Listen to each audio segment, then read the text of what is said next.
Success में मैं मानता हूँ कि एस वर्ड जो होता है वो सेक्रीफाइस के लिए होता है। बहुत बढ़िया। और अगर आप पीसीपी आ जाते हो तो सेक्रीफाइस पीसीपी अपने आप ही करा देती है। आप कुछ एक्स्ट्रा ऑर्डिनरी मत करना, बस ऑर्डिनरी चीज़ों को ही बार बार रिपीटेड वे में बार बार उसको दोहराते हैं तो वही एक्स्ट्रा ऑर्डिनरी के रूप में बदलता है। डॉक्टर एक नोबल प्रोफेशन होता है, तो मैं मानता हूँ कि सोसाइटी को सर्व करना एक बहुत बड़ा काम। आपको क्या लगता है कि स्टूडेंट की लाइफ में डिसिप्लिन का कितना इंपॉर्टेंस है? Discipline is only the key of success sir. मेहनत तो आपको करनी पड़ेगी किसी चीज को पाने के लिए। वो नीट ने मुझे सिखाया है, medicine is better but that is better for you. तो जिस चीज में आपको पेन हो रहा है, जिस चीज में आपको हार्डवर्क लग रहा है, तो वही चीज आगे जाकर के आपके भविष्य के लिए अच्छी होती है। नमस्कार, पीसीपी प्रिंस सीकर से मैं ओंकार मून। देश की सबसे प्रतिष्ठित एग्जाम्स में से एक नीट 2024 का परिणाम आ चुका है। देश भर में इस परिणाम की चर्चा है और परिणाम भी संयोग देखिएगा उसी दिन आया जब लोकसभा का परिणाम आ रहा था। यानी दो ही चर्चाएं थी, लोकसभा के परिणाम की या फिर नीट के परिणाम की। 30 साल पुराने सीकर के कोचिंग इतिहास में ऐसा पहली बार हुआ कि पीसीपी प्रिंस के देवेश जोशी ने 720 में से 720 अंक ला करके, यानी ऑल इंडिया फर्स्ट रैंक ला करके संपूर्ण देश का ध्यान खींचा, पूरे राजस्थान में तहलका मचा दी। मेरे साथ स्टूडियो में वही चेहरा मौजूद है जिसकी चर्चा शिक्षा जगत के चप्पे चप्पे में है, बच्चे बच्चे की जुबान पर देवेश जोशी आज नाम है। आप टोडा भीम करौली के रहने वाले हैं, हाल निवासी वैशाली नगर जयपुर के हैं और फिलहाल निवासी मैं ये कहूं तो पीसीपी के MDS hostel Maharshi Dayanand Saraswati hostel के रूम नंबर 228 में 1 साल तक आपने डेरा डाल ले रखा था और इस मैजिकल स्कोर को टच किया था। तो देवेश, अपने बारे में बताएं, अपना परिचय बताएं। Hello everyone, this is Devesh Joshi, all India rank 1 in NEET UG 2024 with a perfect score of 720 out of 720। तो 720 नंबर से पहले का देवेश जोशी और 720 नंबर के बाद का देवेश जोशी, क्या फर्क है दोनों? फर्क तो कुछ नहीं है सर। देवेश जोशी जो 720 से पहले था और जो बाद है वो तो देवेश जोशी सेम ही है, बस देखने का नजरिया बदल गया है। क्या बात है, देखने का नजरिया बदल गया है। इसलिए कहना चाहूंगा कि नाव वही रखी, हमने दरिया बदल दिया। मेहनत के दम पर संघर्ष का जरिया बदल दिया और हम जीते हैं। सफलता गले लगी है हमारे, हमने नजरें नहीं बदली, नजरिया बदल दिया। तो देवेश जोशी को देखने का लोगों का नजरिया अब बदल चुका है। 24 लाख बच्चों ने एग्जाम दिया था। हर कोई 720 में से 720 नंबर के मैजिकल स्कोर को टच करना चाहता है, वहां तक पहुंचना चाहता है, लेकिन हर कोई पहुंच नहीं पाता है। ऐसा देवेश जोशी के पास क्या था कि देवेश जोशी वहां तक पहुंच पाया और ऑल इंडिया में पीसीपी प्रिंस सीकर का डंका बजाते हुए फर्स्ट रैंक थे? बिल्कुल सर, हर नीट एस्पिरेंट जो कि इस एग्जाम के लिए प्रिपेयर करता है, हर एक का सपना होता है, इवन पेरेंट्स का भी सपना होता है कि मेरा बेटा 720 में से 720 स्कोर करे, लेकिन हर कोई नहीं पहुंच पाता। मेहनत सभी करते हैं, लेकिन जो लगातार मेहनत करता रहता है, कंसिस्टेंट रहता है, अपने गोल के लिए पूरा फोकस्ड रहता है, तो फिर भगवान भी उसी का ही साथ देता है। वो बोलते हैं ना कि सर जितना कठिन संघर्ष होता है तो कामयाबी भी उतनी बड़ी मिलती है। क्या बात है, पीसीपी के हर रिसेप्शन पर यही लाइन लगी हुई है। कठिन संघर्ष किया, तपस्या की। अब बहुत सारे लोग देवेश जोशी जैसा बनना चाहेंगे, देवेश जोशी बनना चाहेंगे, उन्हें क्या कहना चाहेंगे आप? क्या करना पड़ेगा इसके लिए? कुछ टिप्स? कुछ मतलब ऐसा कोई रॉकेट साइंस नहीं है इसमें। आप कुछ एक्स्ट्रा ऑर्डिनरी मत करना, बस ऑर्डिनरी चीजों को ही बार बार रिपीटेड वे में बार बार उसको दोहराते हैं तो वही एक्स्ट्रा ऑर्डिनरी के रूप में बदलता है जी। तो आप बस लगातार मेहनत करिए, कंसिस्टेंट रहिए। आपको लगेगा कि मैं मेहनत कर रहा हूँ, लेकिन टेस्टों में मेरे को वो रिजल्ट नहीं दिख रहा है और वो दिखता भी नहीं है। इनिशियली मुझे भी नहीं दिख रहा था, मैं सोचता था जितने मार्क्स उतने नहीं प्राप्त कर पाता था, लेकिन आप लगातार उस चीज के पीछे लगे रहोगे तो फिर भगवान भी साथ दे करके वो स्कोर को अचीव करने में हेल्प करते हैं। यानी देवेश का ये मानना है कि कंसिस्टेंसी इज द ओनली की इन कंपटीशन। निरंतरता, रेगुलरिटी बहुत महत्वपूर्ण है। कहते भी है कि करत करत अभ्यास के जड़मति होत सुजान, रसरी आवत जात ते शिलपट पड़त निशान। एक नाजुक सी रस्सी पत्थर की शिला पर भी निशान छोड़ देती है अगर वो लगातार आवाजाही वहां से करे। तो देवेश, आपका टाइम टेबल क्या रहता था? पढ़ने की दिनचर्या क्या रहती थी आपकी? टाइम टेबल ऐसा रहता था कि सर सुबह हमारी 6 बजे से क्लास लगती थी, तो 5 बजे उठना पड़ता था और 5 बजे उठ करके फिर डेली रूटीन फॉलो करके ब्रेकफास्ट करके हम क्लास के लिए जाते थे। क्लास में जब जाते थे तो ये होना चाहिए कि क्लास में जो टीचर पढ़ा रहा है वो पूरा फोकस्ड होकर के पढ़िए। अगर आपने क्लास में पूरा फोकस्ड होकर के पढ़ लिया तो आपको क्लास खत्म होने के बाद उस टॉपिक पर ज़्यादा मेहनत नहीं करनी पड़ेगी, क्योंकि क्लास में आपने अच्छे तरीके से समझ लिया तो आपको बहुत ही मतलब 5-10 मिनट ही लगेंगे उस टॉपिक को रिवाइज करने में। और फिर जैसे ही पूरी क्लास हमारी 2 बजे तक 6 से 2 तक क्लास लगती थी, 2 बजे के बाद मैं आकर के रेस्ट करता था 1-2 घंटे, फिर उसके बाद जो क्लास में पढ़ाया है उसको जल्दी से रिवाइज करके, और जो टीचर्स जैसे बोलते थे कि पिछली चीज़ों को भी रिवाइज करते जाओ जिससे कि आपको बाद में ज़्यादा मेहनत नहीं करनी पड़े, तो उन्हीं के अकॉर्डिंग जैसा जैसा उन्होंने बोला मैंने वैसे वैसे फॉलो किया। बिल्कुल, टीचर्स को पूरा फॉलो किया। बिल्कुल सर। तो वो कहते हैं ना कि किस चक्की का आटा खाया है? चक्की का आटा तो पीसीपी का ही खाया है। पीसीपी की चक्की का आटा खाया है। हॉस्टल की दाल में वो कमाल था। हाँ, वो दाल तो एकदम याद रहेगी सर। ये कमाल हॉस्टल की दाल का है। अपने हॉस्टल लाइफ के बारे में बताएं, क्योंकि कुछ बच्चे सफल तो होना चाहते हैं लेकिन घर नहीं छोड़ना चाहते। हाँ। आपका क्या मानना है कि घर छोड़ना कितना जरूरी है सक्सेसफुल होने के लिए? हॉस्टल लाइफ शुरू में हर एक को मतलब एडजस्ट करने में टाइम लगता है। इवन मुझे भी 1 महीने की समथिंग लगा था, क्योंकि मैं जयपुर में कभी हॉस्टल लाइफ मैंने एक्सपीरियंस नहीं की थी, फर्स्ट टाइम ही था। लेकिन 1 महीने के बाद मैंने धीरे धीरे इस एनवायरनमेंट में इस तरीके से मैं ढल गया कि फिर हॉस्टल लाइफ में मजा आने लग गया सर। जैसे जैसे मतलब हॉस्टल में बिल्कुल मतलब कभी जब पढ़ाई में मन नहीं लगता था तो दोस्तों के साथ बातें जिससे कि एंटरटेन भी होते रहे हैं। तो बदमाशी भी की कभी हॉस्टल में? हाँ, मतलब थोड़ी बहुत तो चलती थोड़ी बहुत चलती रहती। तो हॉस्टल लाइफ को आपने पूरा एंजॉय किया है। ऐसा कहते हैं कि कुछ गांव से आए हैं, कुछ घाटी से आए हैं, और बड़ी कुर्सियों पर बैठे सब लोग माटी से आए हैं। आपका परिवार भी माटी से जुड़ा हुआ परिवार है। टोडा भीम बिल्कुल छोटी सी जगह है। आपके दादाजी एग्रीकल्चर डिपार्टमेंट में रहे, केशव प्रसाद जी जोशी। आपके पिता लोकेश जी जोशी इलेक्ट्रिसिटी डिपार्टमेंट में इंजीनियर हैं। तो अपने फैमिली बैकग्राउंड के बारे में थोड़ा सा बताएं। फैमिली बैकग्राउंड में हाँ।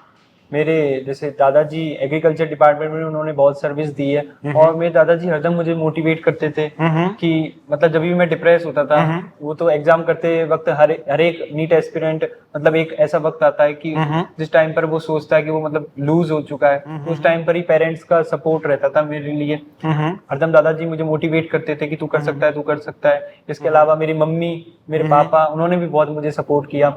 और यहाँ की पीसीपी की टीम में मैं जब डिप्रेस होता था तो यहाँ के टीचर्स से भी मिलने जाता था, वो भी बहुत मोटिवेट करते थे मुझे, और इसी की वजह से मेरे 720 आए। Okay, so credit goes to my family members, my parents, my PCP team और my friends. Okay, parents, PCP and friends, ये तीनों देवेश की सफलता में मील का पत्थर बने, माइलस्टोन बने। तो देवेश, आगे जाकर के आप एक डॉक्टर बनेंगे। किस तरह के डॉक्टर बनना चाहते हैं? क्या आपका विजन है आगे? तो अब सर होपफुली एम्स दिल्ली मिलने के बाद मैं मतलब अच्छा डॉक्टर बनना चाहूंगा। एम्स दिल्ली तो मिल चुका है, फॉर्मेलिटी बाकी है। हाँ सर। जैसे आपका पेपर होने के बाद उसको चेक करके हमने घोषणा की थी कि देवेश 720 में से 720 लाएगा, लेकिन जब तक फाइनल रिजल्ट नहीं आ गया तब तक सिर्फ फॉर्मेलिटी बची थी। बाकी एम्स तो आपको ये मान लो कि काउंसलिंग की फॉर्मेलिटी है, बाकी मिल चुके हैं। और एम्स दिल्ली मिलने के बाद इस सोसाइटी को सर्व करना है सर। ओके। हाँ, यही अभी, क्योंकि डॉक्टर एक नोबल प्रोफेशन होता है, तो मैं मानता हूँ कि सोसाइटी को सर्व करना ही बहुत बड़ा काम है। बहुत बड़ा काम है। हर एक युवा का एक सपना होता है समाज को लेकर के, एक ड्रीम होता है कि एक आइडियल सोसाइटी कैसी होनी चाहिए। आपके हिसाब से कैसी होनी चाहिए, और एक डॉक्टर के रूप में आप उसमें क्या नवाचार करना चाहिए?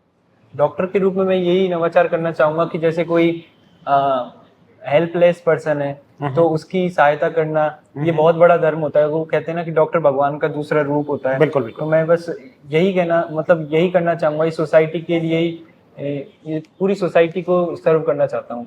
तो देवेश, आपके दादाजी बहुत सक्रिय रहे, आपको यहाँ छोड़ने से लेकर के समय समय पर मोटिवेट करने से लेकर के, तो इस बारे में क्या कहना चाहेंगे?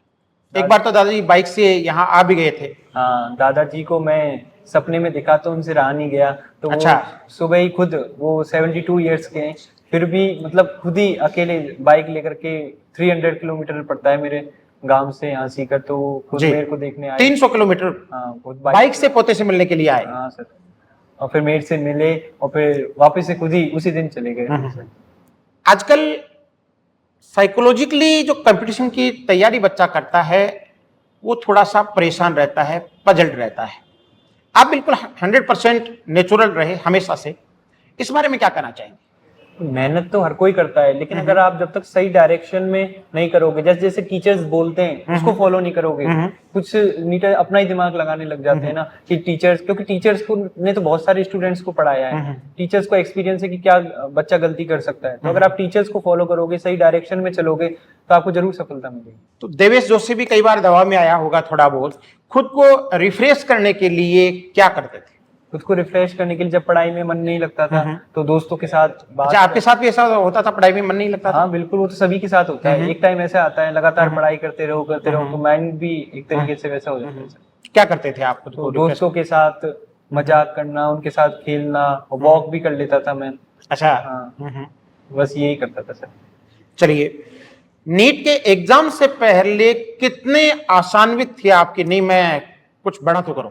वो तो शुरू से ही जब यहाँ पे आया था वो यही सपना लेके आया था कि मैं यहाँ पे कुछ बड़ा करके ही जाऊंगा। तो उसके लिए लगातार मेहनत मैंने की, और नीट के 3 महीने पहले जो यहाँ की टेस्ट सीरीज थी उसने भी बहुत मुझे हेल्प दी। और फिर बाद में मतलब ये था कि मेरे का 700 प्लस ये मेरा टारगेट था, लेकिन 720 वो तो भगवान की पूरी कृपा है सर। वो कहते हैं ऊपर वाला जब देता है तो छप्पर फाड़ के दिया है, आपको तो छप्पर साइड में रख करके उसके बाद में दिया है, पूरी झोली 720 से भर दी है। हाँ सर। तो देवेश जोशी पीसीपी तक कैसे पहुंची, क्या जरिया बना पीसीपी तक पहुंचने का? ये जरिया था कि मेरे रिलेटिव्स में कोई यहाँ पे आया था, उन्होंने बहुत बड़ाई की थी यहाँ की, कि यहाँ के डिसिप्लिन, मेन जो चीज है वो डिसिप्लिन, यही चाहिए था मुझे जो घर पर मुझे नहीं मिल रहा था, और मैं इसी कारण पीसीपी आया। आपको क्या लगता है कि स्टूडेंट की लाइफ में डिसिप्लिन का कितना इंपॉर्टेंस है? Discipline is only the key of success sir. जब तक आप डिसिप्लिन नहीं रहोगे, फोकस नहीं रहोगे अपने गोल के लिए, तो फिर आप कितनी मेहनत करिए वो मेहनत बेकार ही जाती है। तो आपके हॉस्टल में तो मोबाइल रखने नहीं देते थे, माहौल एकदम डिसिप्लिन वाला था, तो इन चीजों को आप बंदिश के रूप में नहीं रखते थे कि बहुत वो शुरू में लगता है सर, लेकिन जैसे ही उस एनवायरनमेंट में आप ढल जाते हो तो बाद में फिर उधर मजा आने लगता है। मोबाइल फोन आज के स्टूडेंट्स के लिए एक बड़ा बैरियर बन रहा है, आगे बढ़ने में बाधा बन रहा है। मोबाइल एंड स्टूडेंट, आप क्या कहेंगे? बिल्कुल सर, मोबाइल आजकल मतलब डिस्ट्रैक्शन का बहुत बड़ा रीजन है कि मतलब आप सोचते हो कि हाँ मुझे इतने घंटे पढ़ना है, लेकिन अगर मोबाइल साइड में रखा है तो एक जैसी नोटिफिकेशन आया तो आप जब 5 मिनट के लिए देखोगे, लेकिन वो कब 1-2 घंटा बन जाता है वो पता ही नहीं चलता। तो लेकिन मोबाइल का कुछ बेनिफिट्स भी है, वो तो हर एक चीज के एडवांटेज और डिसएडवांटेज होते हैं सर, लेकिन मैं पीसीपी इसलिए आया था जिससे मोबाइल की भी आदत छूट गई। ये बहुत अच्छा रहा है यहाँ पे। तो नीट ने आपको 720 में से 720 अंक दिलवाए, एनटीए ने आपको 720/720 का परफेक्ट स्कोर दिया। पीसीपी को आप आउट ऑफ 10 कितने मार्क्स देना चाहेंगे? तो 10 आउट ऑफ 11 अगर पॉसिबल होता तो। 10 आउट ऑफ 11 अगर पॉसिबल होता तो। ऐसा क्यों? क्योंकि जो पीसीपी ने ही मतलब ये डिसिप्लिन रह करके वो एनवायरनमेंट क्रिएट किया एकदम कंपटीशन का। मतलब यहाँ के जो टीचर्स पूरी मॉनिटरिंग करते थे सेल्फ स्टडी के लिए, मतलब पूरी मतलब सुबह से लेकर के रात तक हम पर मतलब पूरा काम होता था। तो इसी कारण मैं 720 में 720 ला पाया। यानी आपको लगता है कि पीसीपी की हवाओं में ही ऊर्जा है, पीसीपी की हवाओं में ही मोटिवेशन? बिल्कुल सर। तो अब नीट 2025 के बहुत सारे एस्पायरेंट्स आपके इस इंटरव्यू को देखेंगे, 26 के एस्पायरेंट्स इस इंटरव्यू को देखेंगे, आप उन्हें क्या कहना चाहेंगे? वो 4-5 टिप्स जो आप उनको देना चाहेंगे। मैं सिर्फ यही कहना चाहूंगा कि आप लगातार मतलब कंटिन्यूअसली आप हार्डवर्क करिए। आपको इंस्टेंटली उसका रिजल्ट दिखे या ना दिखे, मतलब ज्यादातर होता है नहीं दिखता कि आप मेहनत कर रहे हो और आपके टेस्ट में रिजल्ट नहीं आ रहे, आप जितना सोच रहे हो उतना आपको रिजल्ट नहीं मिल रहा, तो बच्चे फिर वहां पे क्विट कर देते हैं। ऐसा नहीं करना है, आपको लगातार मेहनत करनी है। वो मेहनत कहीं ना कहीं बेकार नहीं जाती, वो एड ऑन ही होती है लास्ट में। और इसके अलावा आप बैकलॉग क्रिएट मत करिए, है ना। जैसे जैसे टीचर्स ने बोला है वो पढ़ाया है क्लास में, उसको डेली बेसिस पे पढ़िए। इसके अलावा पुरानी चीज़ों को भी लगातार पढ़ते चलिए, जिससे कि लास्ट में बर्डन ना आए। इसके अलावा टेस्ट, जैसा कि पीसीबी में तो बहुत टेस्ट होते थे और यहाँ के टेस्ट इतने होते थे कि इसकी वजह से मेरे इतने अच्छे स्कोर आ पाए नीट में। टेस्ट के बाद उसका एनालिसिस बहुत जरूरी है। अगर आप टेस्ट का एनालिसिस नहीं करते हो तो वो टेस्ट का कोई फायदा नहीं है। टेस्ट का एनालिसिस किया, फिर उसके बाद आप मतलब लगातार मेहनत करते जाइए और फोकस्ड होकर के पूरा करिए, आपको सफलता जरूर मिलेगी। पीसीपी की वो 4-5 खास बात जो इसे यूनिक बनाती है। पीसीपी की खास बात यह है कि यहाँ का एनवायरनमेंट जैसा है वैसा एनवायरनमेंट आपको किसी कोचिंग में नहीं मिलेगा। इसके अलावा यहाँ पर इतने टेस्ट होते हैं कि आपको ऐसा लगेगा ही नहीं कि नीट में कि आप कोई नीट का मतलब बड़ा कोई एग्जाम दे रहे हो, आपको लगेगा कि डेली बेसिस पे टेस्ट देते थे कि ये भी टेस्ट दे रहे हैं। तो ये जो यूनिक प्रॉपर्टी है वो पीसीबी को खास बनाती है। जब नीट का रिजल्ट डिक्लेयर हो गया तो सबसे पहला कॉल देवेश के पास किसका आया? सबसे पहला मतलब पीयूष सर का कॉल आया था। उस टाइम पर पटाखे फूट रहे थे। अच्छा। हाँ, तो उन्होंने बोला आपके कानों में पड़ी होगी तो आपको लगा होगा कि धमाका तो हो गया। हाँ, धमाका तो हो गया। जब उन्होंने बोली यार 1 तो मेरे मम्मी पापा के आंखों में आंसू भी आ गए थे। मतलब प्राउड भी फील होता है। बिल्कुल बिल्कुल। तो उस समय रिजल्ट जब पीयूष सर ने आपको ये कहा कि ऑल इंडिया फर्स्ट रैंक है, तो अगले 5 मिनट आपके मन में क्या फीलिंग्स थी? एकदम वीआईपी सी फीलिंग थी। जो मैं सोच रहा, मतलब जो कभी सोचा ही नहीं, जो मैं वो मतलब सपने में भी नहीं सोचा था, वो पूरा हुआ। आप अपनी इस बड़ी सक्सेस को किस तरह से सेलिब्रेट करना चाहेंगे? मैं इसी तरीके से सेलिब्रेट करना चाहूंगा कि जो मैंने ये नीट की जर्नी के दौरान जो मैंने सीखा है, मेन चीज हार्ड वर्क। कभी भी मेहनत से पीछे, मतलब मेहनत तो आपको करनी पड़ेगी किसी चीज को पाने के लिए, वो नीट ने मुझे सिखाया है। इसके अलावा डॉक्टर बन के सोसाइटी को सर्व करना, ये मेरा मतलब ड्रीम है। हर आदमी का कोई ना कोई रोल मॉडल होता है, आदर्श होता है, वो उस जैसा बनना चाहता है या उनके लाइफ स्किल को, उनके मोरल को जीना चाहता है। देवेश जोशी का रोल मॉडल कौन है? मेरे दादाजी सर। दादाजी? हाँ सर। क्यों? क्योंकि उन्होंने इतने अच्छे तरीके से गाइड किया कि मैं हरदम सोचता हूँ कि उनकी तरह ही बनना। किस तरीके से हमको ट्रीट करते हैं वो, मतलब वो बहुत अच्छा लगता है। वही मेरे रोल मॉडल है सर। बहुत बढ़िया। इसके अलावा मेरी मम्मी, मेरे पापा, उन्होंने भी बहुत सपोर्ट किया है, वो भी एक तरीके से रोल मॉडल। क्या बात है। ऐसा कहते हैं कि अपनी जिंदगी में इतनी मेहनत कीजिएगा कि आपको अपने बच्चों को मोटिवेट करने के लिए दूसरों के उदाहरण नहीं देने पड़े। मुझे आप पर गर्व है देवेश कि मैंने जब पूछा कि आपका रोल मॉडल कौन, तो मेरे रोल मॉडल मेरे दादाजी हैं, मेरी मम्मी है, मेरे पापा है। इसका मतलब यह है कि आपकी पेरेंटिंग बहुत अच्छे से हुई है और आपको उनके ऊपर गर्व है। बिल्कुल सर। 24 लाख बच्चे नीट 2024 के एग्जाम में बैठे थे। आपने तो 720 में से 720 का मैजिकल स्कोर अर्जित कर लिया, लेकिन बहुत सारे ऐसे बच्चे हैं, कोई 300 पे अटक गया, कोई 400 पे अटक गया, कोई 500 पे अटक गया, कोई 600 पे अटक गया। इस बार कट ऑफ भी थोड़ी हाई जाने वाली है। तो एक वर्ड होता है नीट का रिपीटर, वो बहुत वापो की स्थिति में रहता है। अब क्या करूं, क्या नहीं करूं, बहुत सारी चीजें उसके दिमाग में चलती रहती हैं। तो उन रिपीटर्स के लिए आप क्या कहना चाहेंगे? रिपीटर्स के लिए मैं यही कहना चाहूंगा कि अब आपके मतलब इतने नंबर आ रहे हैं कि आप सेलेक्ट नहीं हो रहे, तो ये आपका डिसीजन होना चाहिए कि आप नेक्स्ट ईयर इसको कंटिन्यू करना चाहते हो या नहीं। मतलब प्रेशर में आपको कोई प्रिपरेशन नहीं करनी है कि पेरेंट्स के दबाव में आप कर रहे हो।